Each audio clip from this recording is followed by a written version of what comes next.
الحمد لله وحده لا شريك له والصلاة والسلام على من لا نبي بعده أما بعد فأعوذ بالله من الشيطان الرجيم بسم الله الرحمن الرحيم والعصر إن الإنسان لفي خسر إلا الذين آمنوا وعملوا الصالحات وتواصوا بالحق وتواصوا بالصبر۔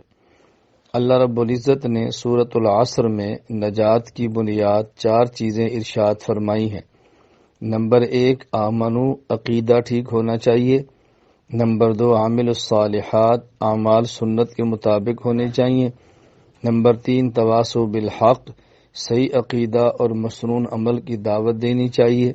نمبر 4 تواصوا بالصبر، اگر اس دعوت پر کوئی مشکل پیش آ جائے تو خندہ پیشانی سے برداشت کرنی چاہیے۔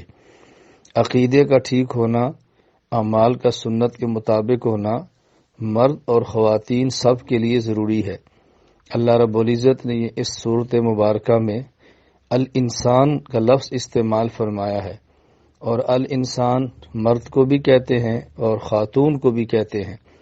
اس لیے حضرات و خواتین سب کے عقائد کا ٹھیک ہونا ضروری ہے، اور اعمال کا سنت کے مطابق ہونا بھی ضروری ہے، لیکن عقائد کا ٹھیک ہونا اعمال سے زیادہ ٹھیک ہونا ضروری ہے۔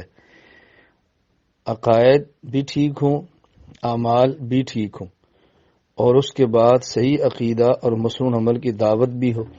یہ دعوت مرد حضرات بھی دیں، خواتین بھی دیں، لیکن حدود شریعت کا خیال رکھیں، حدود شریعت کے دائرہ سے باہر ہرگز نہ نکلیں۔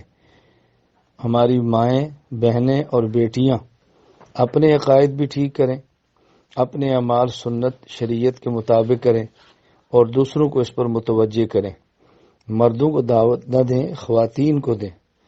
اپنا عقیدہ جس شخص کا ٹھیک نہیں، وہ دوسرے کا عقیدہ کیسے ٹھیک کرے گا؟ جس کی اپنی زندگی سنت کے مطابق نہیں، وہ دوسرے کی زندگی سنت کے مطابق کیسے بنائے گا؟ اس لیے سب سے پہلے اپنے عقائد کو سیکھنے کی کوشش کریں اور اعمال کو سنت کے مطابق لانے کی کوشش کریں۔ اللہ رب العزت ہم سب کو عمل کی توفیق عطا فرمائے۔